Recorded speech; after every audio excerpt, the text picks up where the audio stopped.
안녕하십니까. 신의균 군사TV 디펜스 브리핑입니다. 자, 오늘도 아주 중요한 군사 무기 관련 소식 전해드리겠습니다. 자, 러시아가 유일한 항공모함 쿠즈네초프 항공모함 있었죠. 그건 뭐 바닥에 구멍 나고 불 나고 해서 이제 도저히 안 되겠다 포기했는데, 그래서 이 쿠즈네초프가 포기되니까 그 후속으로 10만 톤급의 핵추진 항모 하려고 발표를 했었죠. 한다고. 그런데 지금 현재 러시아의 경제 사정, 전쟁으로 인한 모든 어떤 재원을 다 빨아들이고 있는 상황, 그로 인한 서방의 제재, 이래서 뭐 안 되는 거죠. 그래서 이제 현실적으로 안 되겠다.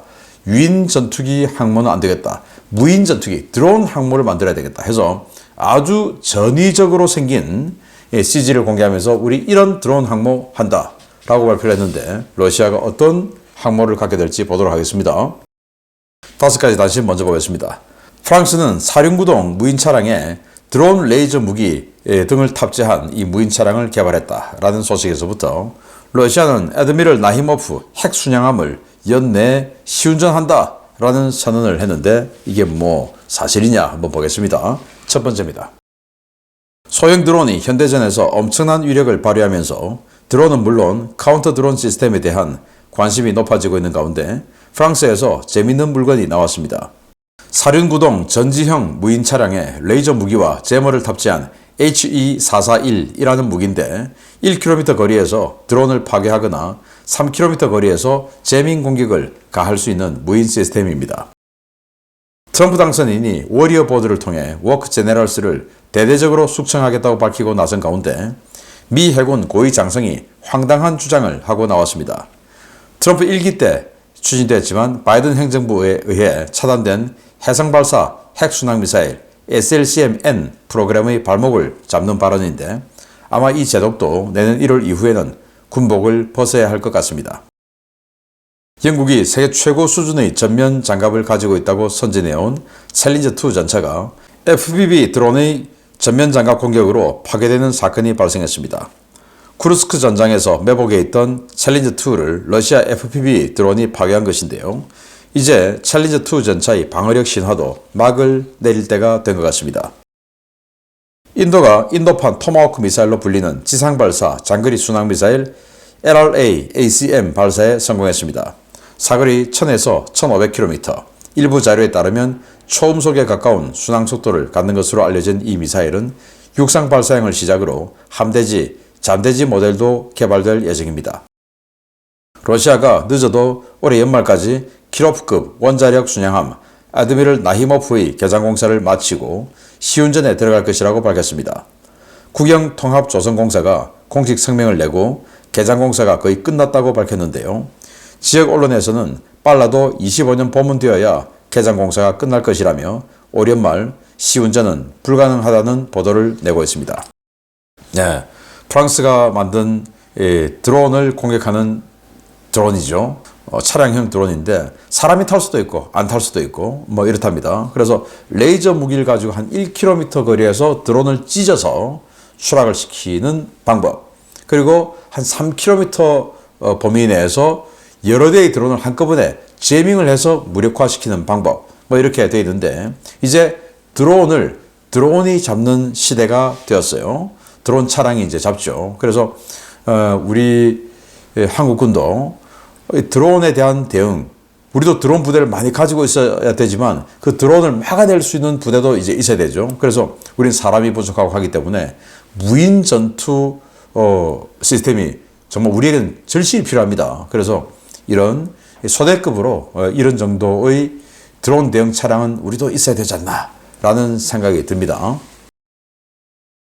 미 해군에서 6년 동안이나 이 관련 이 해군 전략 시스템 프로그램국이라고 하는 그 국장을 맡고 있는 사람이에요. 조니 울프 중장이라는 사람인데, 이 사람은 트럼프 때 임명된 사람이에요. 그래서 원래 임기는 2년인데 바이든 행정부 4년을 고스란히 다해서 6년을 그 자리에 있었습니다. 그러면 트럼프 때 임명이 되었지만 바이든 정부에 충성을 맹세했으니까 지금까지 갔겠죠. 이 사람이 미 해군의 함대지 핵타격 미사일이죠. SLCM-N 이 사업, 이거 안 된다. 라고 하면서 완전히 새로운 산업 기반을 만들어야 된다라고 했는데 그 말은 지금 현재 미국의 기술, 미국의 산업 인프라로는 안 된다 그 말이죠. 그래서 이거 뭐 도대체 뭐 극초음속이냐 이렇게 봤더니 요구 조건은 극초음속도 아니에요. 그러면 지금 현재 미국이 가지고 있는 제즘, LRASM 뭐 이런 거를 바탕으로 핵탄도 집어넣으면 되지 않겠습니까? 그런데도 불구하고 완전히 새로운 산업 기반을 만들어야 된다라고 주장하는 것은 트럼프가 이 해군의 펀치력, 핵 능력을 갖는 것을 원해서 추진했던 사업인데 바이든은 핵을 억제하는 그래서 미국의 핵 능력을 다운시키는 이런 작업을 4년 동안 진행해 왔죠. 그래서 지금 뭐 군에 많은 사람들을 옷을 벗기겠다라고 했는데 아마 이 사람도 곧 옷을 벗을 것 같고 트럼프가 되었기 때문에 미 해군 군함에서 구축함에서 핵 순항미사일을 쏘는 이제 그 무기가 정말로 이제 탄력을 받을 것 같다. 이 사람의 발언과는 완전히 정반대로 그렇게 생각합니다. 챌린저 2 전차 세계 최강의 방어력이라 그랬죠. 70톤 그리고 여기다가 이제 증가장갑 다 하면 75톤. 근데 엔진은 1200마력. 우리 K2 전차가 1500마력. K1 전차가 1200마력이죠. K1 전차가 51톤이에요. 51톤인데 1200마력인데 여기는 최대 75톤까지 가는데 1200마력. 그러니까 얼마나 그냥 빌빌거리고 다니겠습니까? 그런데 전면 장갑이 워낙 세서 이 이라크의 바스라 전투에서 RPG-7 70발을 맞고도 생존해서 임무를 마치고 기지로 귀환했던 전설이 있는 전차인데 FPV 드론 맞고 파괴됐고 그 파괴된 사항을 우크라이나군도 인정했습니다. 이제 챌린저 2가 이제 더 이상 그 전설을 이어가지 못하는 그런 구시대의 전차가 된 것 같습니다. 자, 인도가 인도판 토마호크 1000에서 1500km 날아가는 수당미사일 발사 성공했다라고 주장을 했는데 이거 개발할 때 초음속이다, 아니다, 극초음속이다 말이 많았어요. 그런데 알고 보니까 초음속은 안 되는 천음속, 마1 살짝 안 되는 이런 속도다라는 건데 이거 지금 이제 지대지로 먼저 했고 그 다음 지대지 다음에는 함대지, 잠대지 이런 식으로 계속 확장해 나갈 것이다 라는 건데 우리 한국으로 지금 해성3 정도 포지션 되겠죠. 자, 러시아의 키로프급 핵순양함 3만 톤짜리입니다. 원래 28,000톤인데 여기 뭐 많은 개장공사가 들어가서 3만 톤 정도가 됐다고 해요. 이게 이제 다 만들었고 연내 시운전할 수 있다 라고 선언했는데 연내 지금 다 돼가죠. 한 달밖에 안 남았죠. 그래서 이 조선소가 있는 해당 지역 언론에서는 무슨 소리냐, 아무리 빨라도 내년 봄까지는 가야 이거 공사 다 된다 라고 밝히고 있으니까 이렇게 연내 다 된다, 연내 다 된다가 벌써 몇 년째예요. 이게 현대화 공사 하자 해서 99년도에 세브마시 조선소 입고를 했고 그런데 예산이 없어갖고 그냥 그대로 있었습니다. 10년 이상 있다가 2013년에 계약했고 2018년 목표로 개장 공사에 들어갔는데 2014년부터 지금까지 계속 18년이 목표였으니까 다 돼간다. 그리고 18년부터는 지금까지 다 됐다. 지금 24년이니까 계속 매년 다 됐다고 했는데 올해도 이거 또 뻥일 가능성이 있다. 제가 봤을 때 내년 말 돼서도 또 올 연말에는 다 될 것 같다라는 소리를 또 할 것 같습니다. 러시아가 원래 그렇지 않습니까? 자, 그 러시아가 이런 항공모함을 만든답니다. 보시겠습니다. 유일한 항공모함이었던 아드미럴 쿠즈네초프의 수리공사를 포기한 러시아가 이 항모를 폐기하고 드론 항공모함으로 대체하는 방안을 추진 중이라는 소식입니다. 이르면 34년에 새로운 항모가 등장할 것이라고 하는데 과연 러시아 주장대로 완성될 수 있을지 주목됩니다. 러시아 통합조선공사가 기존의 아드미럴 쿠즈네초프 항공모함을 대체할 4세대 해상항공기 운용 플랫폼으로 45,000톤급 드론 항모를 준비 중이라고 복수의 러시아 매체들이 USC 관계자를 인용해 보도했습니다. USC 산하의 설계회사인 데브스코어에는 일명 바란으로 명명된 신형 전투 드론 항모의 CG를 공개하며 이 항모가 34년까지 준비될 수 있을 것이라고 밝혔는데요. 바란은 유인 전투기 대신 무인 전투기 전력을 주력으로 탑재하는 새로운 개념의 드론 캐리어입니다. 이 항모는 만재배수량 45,000톤급의 선체에 4개의 가스터빈 엔진을 탑재하는데요.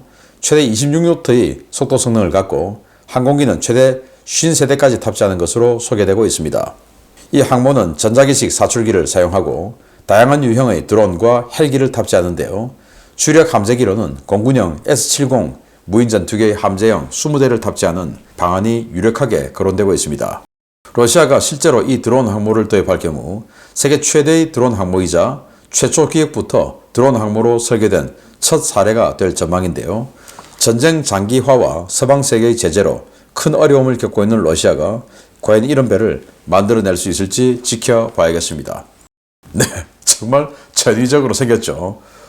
이게 앞에 이 함수 부분이 너무 무거워서 밸런스가 맞을지 모르겠는데 아무튼 이렇게 일단 그림을 그렸어요. 그래서 여기에 S-70 오트닉 같은 무인 전투기 뭐 이런 것들을 이제 배치해서 무인 전투화 하겠다라고 하는데요. 원래 이거 전에 이런 걸 하겠다고 했어요. 쿠즈네초프 안 되니까 10만 톤짜리 항모 이거 만들 거야. 원자력 추진 항모야. 라고 했는데 여기 이제 스텔스 전투기 잔뜩 얹어 있죠. 이렇게 가겠다고 했는데 도저히 현재 러시아 여건으로 이거 안 된다. 그래서 다시 돌아가서 저런 드론 항모를 만들겠다라고 선언했는데 여기에 들어갈 핵심 장비가 여기 있는 S-70 오트닉이겠죠. 이 오트닉이 이번 우크라이나 전쟁에 격추된 적이 있는데 그건 여기 옆에 따라가는 수호이 57이 격추를 시켰어요. 수호이 57의 엄호를 받고 이 S-70 오트닉이 공격 테스트 임무를 하는데 이게 통제가 벗어나 버린 겁니다. 그래서 우크라이나 쪽으로 마구마구 가는 겁니다. 그러니까 이거 이대로 가다가는 우크라이나에 노획되겠다 해서 뒤에 따라가던 이 수호이 57이 급가속을 해서 미사일 쏴서 격추를 했는데 제대로 그냥 폭파가 되지 않고 활공을 해서 쭉 떨어져서 우크라이나 영역에 떨어졌어요. 그걸 이제 우크라이나군이 주워서 수거 딱 해가지고 그대로 포장을 해서 미국으로 보내준 겁니다. 미국이 분석했더니 이게 부품의 상당수가 특히 이제 전자장비, 항전장비의 상당수가 미국제 상용 부품이다라는 겁니다. 그러니까 미국이 이런 것들을 제밍하거나 무력화시키기 아주 쉽겠죠. 그래서 이 오트닉 이게 지상 통제소의 통제도 제대로 안 통하는 이런 걸 만들어 놓고 것만 그럴싸하게 만들어 놓고 이거 이제 우리 무인 전투 폭격 다 해! 라고 주장하는데 정말 이렇게 전위적으로 생긴 드론 항모 성공할지 지켜봐야겠습니다. 계속 알려드리겠습니다. 마치겠습니다. 감사합니다.